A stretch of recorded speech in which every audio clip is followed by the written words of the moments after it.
Bueno, el lugar desde donde me coloco en el hacer escénico es en la dramaturgia y en la dirección. Me gusta mucho esta idea de abandonar un poco el formato académico, me parece más enriquecedor, me siento más cómoda, así que te agradezco también esta idea, Lucelena. Y bueno, pues en este hacer dramatúrgico y de dirección, muy pronto me encuentro con la posibilidad, o más bien se presenta frente a mí la posibilidad de escribir para infancias, desde ejercicios en mi formación en la Universidad Nacional Autónoma de México, en la carrera de literatura dramática y teatro, pues teníamos materias como teatro escolar y había la posibilidad de hacer ejercicios escénicos e incluso dramatúrgicos. Entonces ahí empiezo como a indagar en esto de lo que es escribir para infancias.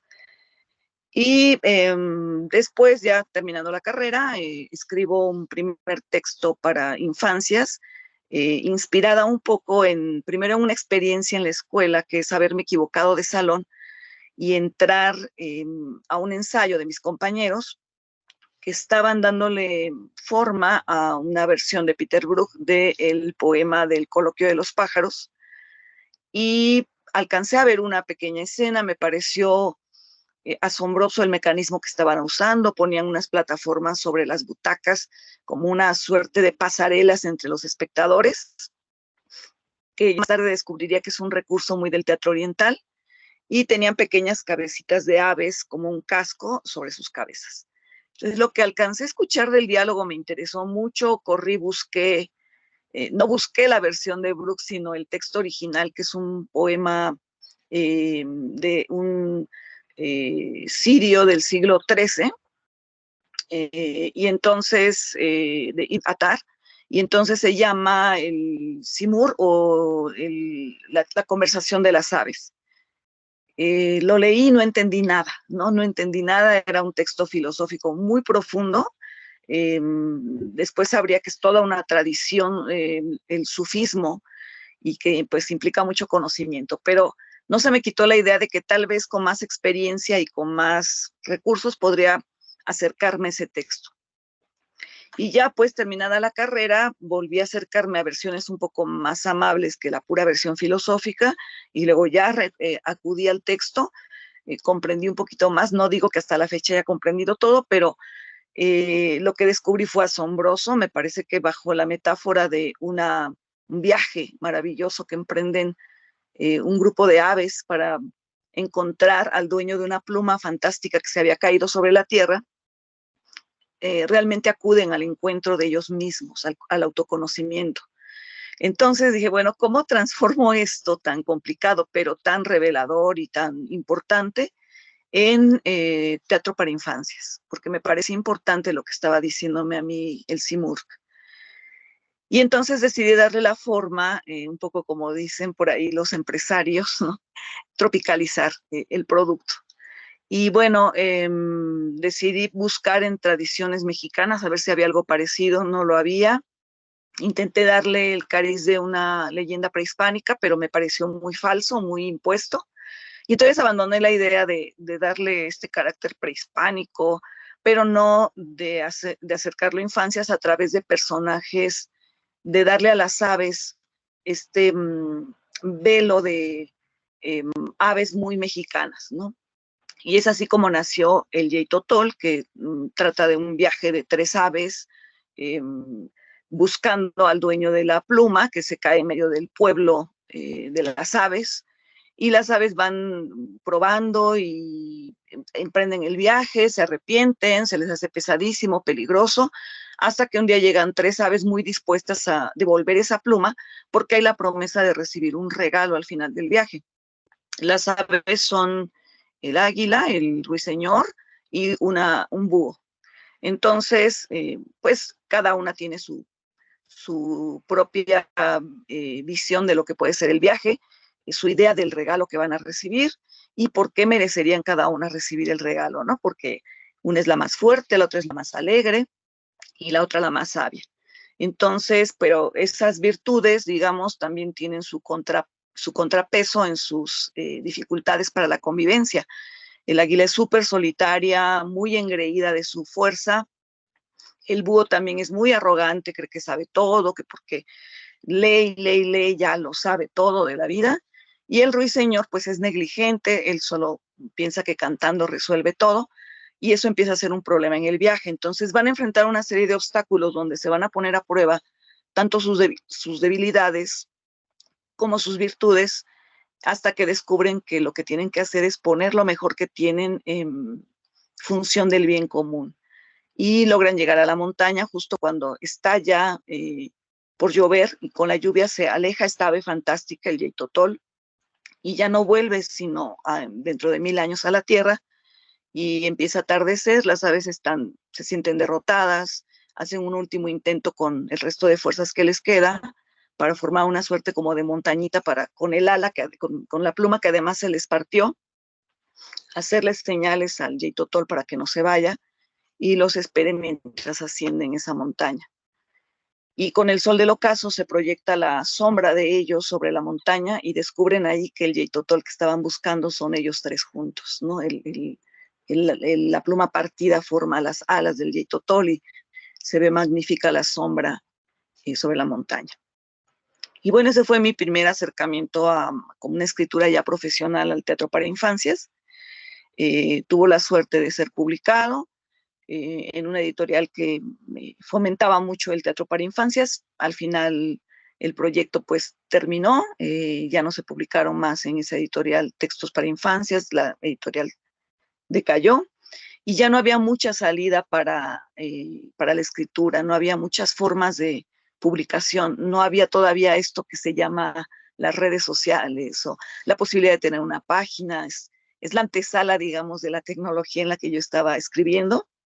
Y bueno, pues un poco eso apagó también mis deseos de seguir como preocupándome por escribir, y más bien pensé en escribir para la escena, escribir para la publicación, perdón. Entonces, no dejé de escribir, pero ya no era con miras a publicar, ya era con miras a poner en escena. Y ahí me topé con otro problema, que era que casi nadie quería en ese momento montar cosas para infancias. Si había gente con deseos de dirigir para infancias, era como una intención empresarial, de negocio, y había exigencias que cubrir, ¿no? Así como que, pues los maestros querían hablar de valores. Yo me preguntaba qué valores, ¿no? Porque hay muchos valores, o que se tocaran ciertos temas que estaban de moda, fustigar el aborto, hablar de las drogas, en fin, un montón de temas de moda que yo no me sentía cómoda hablando de ellos, porque no sentía que en mi caso fuera a hacerlo con verdad, ¿no? No porque creyera importante hacerlo, sino porque no me interesó. Y pues fue otro golpe duro, pero no irreparable. Entonces decidí dirigir mis propios textos de inicio, y con esto darle salida, ya que no había la salida editorial, pues hacerlo a través del escenario. Y entonces, pues formé mi compañía, como dice una querida amiga directora, con Préstamos Mi Mamá S.A., ¿no? Con los recursos propios, un poco sí, pues, en la precariedad, pero con muchas ganas y con mucho deseo de hacer lo que a mí me apasionaba. Y entonces formó un grupo que inicialmente se llamó La Caterva, luego Teatro al Límite, y ahorita ya estamos por constituirnos como una asociación civil, como una fundación, el equivalente a una fundación en Colombia. Y bueno, pues después del yeitotol estuve dirigiendo, estuve escribiendo más textos. Sin embargo, quiero pasar a lo que yo creo que es una suerte como de parteaguas en mi quehacer dramatúrgico, que es yeitotol marca el inicio de mi vida profesional, a pesar de que no fue el primer texto que escribí. Sí marca el inicio de mi vida profesional en infancias. El siguiente texto marcaría la directriz del teatro para infancias que desde entonces me acompaña, que es lo que yo llamo el teatro político para las infancias. Y ese texto es Valentina y la sombra del diablo. Surge en una oportunidad fantástica. El Instituto Nacional de Bellas Artes abre una convocatoria aquí en México a creadores de teatro para infancias, llámense dramaturgos, productores, directores, incluso actores, de todo el país, para convocarlos a ocupar unas de las 20 plazas en una suerte de gran encerrona, un diplomado nacional que duraría 3 semanas en Mérida, Yucatán, al sureste del país. Y se iba a cubrir todo excepto el viaje, se teníamos que nosotros pagárnoslo, pero nos iban a pagar la instrucción, a pagar el hospedaje y la alimentación. Era muy emocionante. Lo único que nos pedían era una carta de intenciones, ni siquiera el gran currículum, ni siquiera el montón de papeles, sino, a ver, quiero leer por qué quieres tomar este diplomado. Y entonces, pues fue meterle todas las ganas a la carta, enviarla, y bueno, por fortuna fui una de las 20, y fue un regalo ese diplomado, porque nos dieron clase 3 pilares, digo yo, del teatro para infancias en México, que son Berta Iriart, Maribel Carrasco y Alberto Lobnis. 2 dramaturgas y una dramaturga, una es dramaturga y además directora, y un director de teatro para infancias. Y entonces llevábamos una semana intensísima con cada uno de ellos, era de sol a sol, sin descanso, y nos dio la primera semana Maribel Carrasco, que había sido alumna directa de Susan Levaux, muy cercanas además. Y fue, bueno, el rayo de luz que caía, ¿no? Con los ejercicios que nos puso, con los actos de provocación que nos colocó enfrente, es cuando nace Valentina. Y, y con Valentina nace también mi primera herramienta de trabajo, que es, perdón, el motivo por el que estoy aquí, para hablarles de esta herramienta poderosa que encontré, que es la bitácora de trabajo, la bitácora del proceso. Con Valentina sí fue, empezó en el cuaderno que nos dieron en el diplomado de recuerdo, y empecé a trazar una serie de dibujos. Yo platicando con una amiga titiritera me decía que ella también elabora bitácoras, pero que las hace con mucha escritura. Y mis bitácoras son muy dibujadas, son mucho de dibujos, de traer sueños a esbozarlos. Y lo entendí porque pues ella trabaja todo el tiempo en la plástica, entonces necesita el descanso de la letra, y quien trabaja con la letra pues necesita el descanso de la imagen. Entonces empecé con 2 dibujos, unos dibujos que en un primer momento dije, bueno, no sé por qué los estoy haciendo, no le encontraba yo historia, pero escuchaba a Maribel y empecé a trazarlos. El primero es un dibujo muy sencillo, es un árbol del que pende un columpio, y enfrente hay una pared donde se proyecta la sombra de un demonio. Y bueno, pues seguí hablando Maribel, hice un segundo dibujo donde ya no estaba el columpio, sino una silla en la que estaba sentada una niña frente a la pared donde se proyectaba la sombra. Y el tercer dibujo tiene un elemento de inclusión, que es, además de esto, una olla de barro, una olla que se usa mucho en el sur del país, en el pueblo de mis abuelos, en Oaxaca, donde se captaba el agua de lluvia. Y junto a la olla, 3 piedritas, que yo pensé, bueno, como ornamento para que se vea que es un patio, ¿no? Como una metonimia del patio ahí. Pero luego se volvieron el elemento más importante, de hecho, de la obra, esas 3 piedritas. Y lo que siguió, pues fueron noches de estar esbozando, pergeñando, para tener al final del diplomado una primera escena para ponerla frente a mis compañeros de diplomado y que me dieran pues su opinión, ¿no? Respecto al camino que estaba yo transitando. La respuesta fue muy impresionante porque fue el silencio, un silencio frío, de azoro, de voltearse a ver unos a los otros. Alguno comentó que era muy complicado llevar ese tipo de textos con esas ideas a escena, que el que trabajaba en escuelas pues no lo montaría porque los padres se le irían a la yugular y las autoridades educativas no se lo permitirían. Entonces, pues sí me sorprendió, pero no me desazonó. O sea, yo ya estaba en la idea de que la voy a hacer de cualquier manera. Saliendo, se me acercó una compañera, una actriz yucateca, que había estado guardando mucho silencio y muy aparte me tomó de la mano y me miró a los ojos, y los ojos los tenía rasos, y me contó de su abuso y me me contó también del abuso que habían sufrido una de sus hijas, y me dijo, por favor, escríbela y cuando la termines, envíamela, ¿no? Yo quiero conocerla. Y pues eso fue como muy inspirador, me sentí muy, muy comprometida y muy apoyada y muy agradecida por su comentario. Y pues regresé y le estuve dando vueltas al asunto, la verdad es que era un tema complicado. Valentina, yo digo que trata del poder de la palabra, de cómo hablar nos libera y nos puede salvar incluso de un abuso. Eh, Todo el mundo cuando la lee me dice, es del abuso sexual infantil, o no, es del poder de la palabra. El abuso puede ser de cualquier índole, puede ser físico, puede ser verbal, puede ser laboral, y solo la palabra a la que yo considero mágica y mi insignia nos puede liberar. Entonces, en este proceso es que hice la bitácora de Valentina, decidí encerrarme para tener este proceso creativo, desconecté el teléfono, perdón, voy a tomar un poco de agua que me estoy quedando ronca. Y bueno,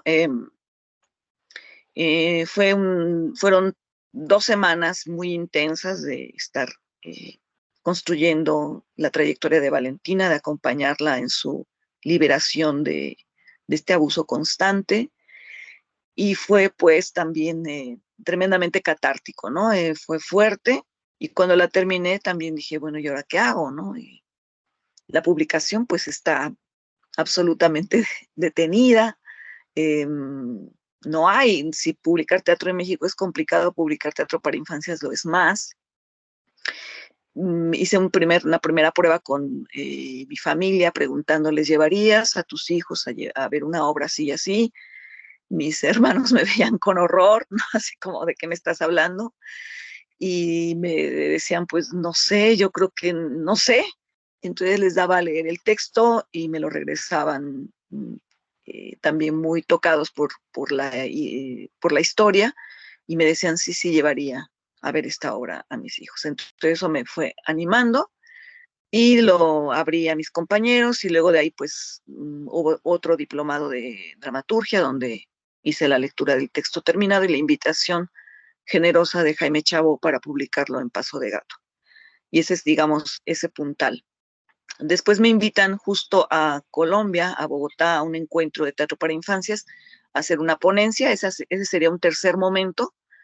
Y yo pues también pensaba compartir el tema de las bitácoras, pero me pareció me pareció necesario en ese momento manifestarme como creadora, ¿no? Ya darme una línea, yo ponerme mis límites hacia lo que quería y no quería hacer, ¿no? Darme dirección. Cuando se hablan de límites luego da mucho miedo, pero yo he descubierto que el límite es muy poderoso, sobre todo cuando es uno quien lo decide. Cuando decide uno hasta aquí sí, hasta aquí no. Nos puede salvar la vida el límite. Entonces, a ese límite le llamé hacia un teatro político para la infancia, y fue una ponencia que hice en Bogotá. También cuando terminé de leerla hubo reacciones muy, digamos, polarizadas. Por un lado, eh, estudiantes y personas que habían hecho un largo viaje desde otras latitudes para escuchar las ponencias de ese encuentro, pues lo abrazaron con mucho entusiasmo. Uno de ellos fue Sergio Murillo, de Cali, y gracias a él es que pues conozco Cali, conozco a Luz Helena, pude estar en el Cali Drama, se me abrió una puerta también allá, ¿no? Eh, y la otra, pues otros autores, las otras reacciones eran de personas que decían, ¿por qué teatro político? Es que es horrible llamarle teatro político si es para infancias, ¿por qué no le pones teatro social? Y yo decía, no, teatro político. Justo me parece que los políticos han manoseado tanto el término justo para que no lo toquemos, ¿no? Para que pensemos que es una labor exclusivamente de ellos y que qué flojera hablar de política. Y me pareció que era un momento de reivindicar nuestro derecho y nuestro acceso a la política. Y entonces en esta reflexión descubro que si los cuerpos y las ideas de las mujeres han estado sometidas en esta jerarquía patriarcal, pues si hablamos de infancias es el último escalón de esta jerarquía, ¿no? Si vemos a la familia como una metonimia de la sociedad, pues vemos que los que no tienen voz, voto ni nada de derechos son las infancias, ¿no? Entonces, me parece importante de alguna manera prestar mi voz para reivindicar este derecho a que no se quedara en el papel de estas agendas internacionales que pues solo lo ven como eso, como una agenda política y un trampolín para seguir subiendo internacionalmente. Entonces, en este manifiesto lo que yo digo es que primero reflexiono sobre los distintos tipos de teatro que hay. Este teatro con el que me topé con el Yeitotol, ¿no? De maestros que dicen sí, no, háblanos de valores, de padres de familia que tienen miedo a ser cuestionados desde la escena, a una serie de, pues, de actuantes en este caminar del teatro para infancias, del teatro escolar, ¿no? Y sí, yo le pongo nombres muy fuertes que cuando lo enuncié en Colombia en un momento de más difícil, pues sí sobresaltaron, ¿no? Porque a uno le llamaba yo el teatro sicario, que me parecía que se ponía al servicio justo de las autoridades educativas, de funcionarios de gobierno, eh, sobre qué temáticas, ¿no? Como que nos tiran líneas sobre a los autores y autoras sobre qué líneas teníamos que tocar en nuestra dramaturgia. Y, y de hecho, en Bogotá fui a dirigir un montaje de Valentina con títeres y mis compañeros se toparon con muchos problemas con la temática para ser programados. De hecho, un funcionario les dijo que ay, no, era una obra muy llena de metáforas y que los niños no entendían de metáforas, ¿no?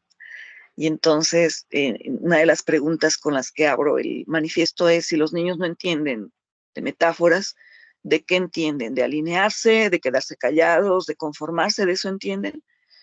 Y esto fue totalmente una falta de entendimiento sobre la psique infantil, ¿no? Por supuesto que entienden mejor que un adulto de metáforas y de metonimias y de poesía en general, ¿no? La tienen presente en sus juegos. Claro que lo entienden. Como público me he puesto a ver mis obras y las opiniones y los hallazgos más importantes los he escuchado en boca de niños que entienden todas las propuestas metafóricas que están en escena, las entienden desde que las ven puestas, ¿no? No ven tres pelotas, ven las piedras y ven las piedras del miedo de Valentina. No ven que al niño le está hablando el personaje de la antigüedad, que a Ulises le habla Odiseo, sino que Ulises se está acordando de lo que leyó. Entonces me emocionaba mucho ver que en la infancia sí tenía un público receptivo, inteligente, reflexivo. Y esto, por supuesto, que sostiene más todavía mi manifiesto. Y bueno, pues voy a hacérselos llegar a través de Luz Helena para que lo conozcan. Ahorita de lo que quiero hablar es de la bitácora, porque justo Valentín es una obra que escribí a mano. A pesar de que ya había computadora y demás, no la escribí directamente en el ordenador, en la compu, sino a mano. Yo digo que es una pieza artesanal porque sí, en verdad, fue rayar, corregir, hacer escaletas, en fin, fue un proceso largo. Y de ahí encontré que la bitácora era muy importante para mí como herramienta, no solamente en el quehacer dramatúrgico, sino como directora, también hago bitácoras de dirección. Les voy a ver si se puede ver un poquito. Esta bitácora es de El viaje de Ulises, es otro texto que escribí de un niño que tiene a sus familiares desaparecidos, a sus padres, y hace un viaje con su abuela y su tío al pueblo donde nació, y en el Inter se le van apareciendo monstruos de la Odisea. Él lee mucho la Odisea porque se llama Ulises. Y esos monstruos son la metáfora de lo que ocurre en nuestros países tomados por la violencia y el narcotráfico, ¿no? Y un poco, pues, decisiones, por ejemplo, en cuanto a geometrías. Como ven, es nada más para una idea, todo a mano, toda la planificación. Acá hay un domi de lo que sería la escenografía, ¿no? Este es un armarito que se abre. La idea era hacer del escenario una suerte de gran libro que al abrirse, me invitaron a dirigirla en Michoacán en un camioncito que va por comunidades y entonces el escenario va adosado al camión y se expande. Entonces yo pensé que podía ser acá figuritas que se levantan como estos libros pop-up y acá como stickers. La utilería que ocupan los personajes como una suerte de stickers que desprenden y utilizan y vuelven a colocar en el muro. Y bueno, les voy a mostrar una foto de lo que terminó, ese esbozo en lo que terminó convirtiéndose, ¿no? A ver si se logra ver. Creo que ahí está, más o menos. Ese es el autobús, estamos ahí en una plaza. Y bueno, pues esta es la bitácora de Ulises de dirección, pero no solamente también para eso, también mis clases, ¿no? Esta es una bitácora de un taller que tengo que se llama el Teatro Planta Sagrada, y entonces todas las temáticas que quiero tratar primero las ordené por pestañas, y entonces, bueno, ahí está, déjenme ver si hay algo que les pueda interesar. Por ejemplo, revisó el mito de Perséfone, y ahí está un dibujo de Perséfone cortando el narciso antes de caer al mundo del Hades, bueno, de que se la secuestre Hades más bien. Y así todas las notas, mucho mapa mental, descubrí en este hacer que los mapas mentales o mentefactos son muy útiles para organizar ideas, porque el mapa funciona como el cerebro no es lineal, es irradiante, es no aparentemente desorganizado, pero en ese caos hay mucho orden. Entonces, ese mapa ayuda como a poner esta electricidad del cerebro al tener ideas, a ponerlas sobre el papel y entonces sí ya empezar a trabajar. Y bueno, acá hay otra bitácora ya llegué al extremo de hacer mis bitácoras yo, ¿no? De construir el cuaderno, porque es un proceso que involucra, parece como algo fatuo o tonto, pero yo siento que hasta en la elección, por ejemplo, de esta tela para forrar el cuaderno, de estos colores para formar el cuaderno, hay una intención ya en mi cabeza, ¿no? Le puse sobrecitos que luego los cuadernos no traen y a mí me son útiles. Este es para una versión de Jay Totol en teatro de papel. Y bueno, yo que estoy obsesionada con el pop-up, también decidí hacerlo. Entonces aquí hay un dummy de cómo va a funcionar. Muchos dummies, acá hay otro. Todas las pruebas y todas las pongo aquí para no perder, ¿no? Por ejemplo, una jaulita. Acá está. Se ve ahí. Creo que tapa un poco. Ahí está. Entonces, decidí, por ejemplo, acá tengo otro sobre. Decidí tener la estética para mis títeres de una artesanía que hacen en México sobre un papel ancestral que hacían códices los mexicas, que es el papel amate. Y esto es la inspiración, digamos, ¿no? Esto se transformará en títeres. Acá está otro domi en ese sobre, cosas que se pueden perder, un domi de una jaula, ¿no? Que se pliega. Bueno, hay un poco para orientarles. A mí me parece importante, aquí está el domi de uno de los títeres de un búho. Este es a partir de un taller que tomé con una titiritera israelí que se llama Galia y nos enseñó este mecanismo. Entonces ahí está un búho para manejarlo sobre el escenario del teatro de papel. Entonces este sobrecito me resultó muy útil para no perder las cositas que son importantes para el trabajo, pero que no puedo pegarlas porque las tengo que estar manipulando y conociendo. Entonces, con esto también descubro que es un poco regresar a la infancia en esto de jugar, de darle dulces al cerebro para que trabaje, ¿no? Este es el azúcar del artista, ¿no? Estas cositas que parecen una tontería, inútiles, que ¿por qué no escribir directamente? Yo valoro mucho los procesos de investigación, en verdad, solo que siento que hay muchas formas de investigar. Ahorita me dio mucho gusto llegar tarde, les confieso, porque toda esta disertación de la maestra Andrea sobre el acuerpamiento me pareció muy importante. Me aclaró muchas cosas a mí, entonces, por supuesto que hay muchas formas de investigar y todas son valiosas y necesarias. Y digamos que esta es la mía, ¿no? A partir de la indagación en las formas, los dibujos y luego en la escritura. Esta última bitácora ya es un exceso, ya es el lomo cocido, bueno, ¿no? Es para mi último texto, lo pueden encontrar en Celcid, está subido en la colección de teatro latinoamericano, se llama El juego de la Gorgona. Y bueno, también es una bitácora de dirección, ya hay pues justo ya creación de personajes, imaginármelos, la elección de elementos poéticos, en fin. Y bueno, al final llego a la bitácora de investigación con una beca que me otorga el Fondo Nacional para la Cultura y las Artes, que es justo la beca para creadores, artistas, creadores escénicos. Y entonces ya formo yo parte del Sistema Nacional de Creadores en mi país. Es una beca que dura 3 años para crear, y en mi caso pues fue una oportunidad para indagar. El nombre de mi proyecto es Latitud Violencia. Forma, digamos, una como tríada en la que en un primer momento estuve en Colombia, porque así estaba en el plan, para trabajar con infancias. El proyecto va de trabajar con infancias en situación de violencia, en situación de riesgo, digamos. Y fue con el pueblo Nasa, que están en esta lucha inspiradora y maravillosa por la liberación de la Madre Tierra.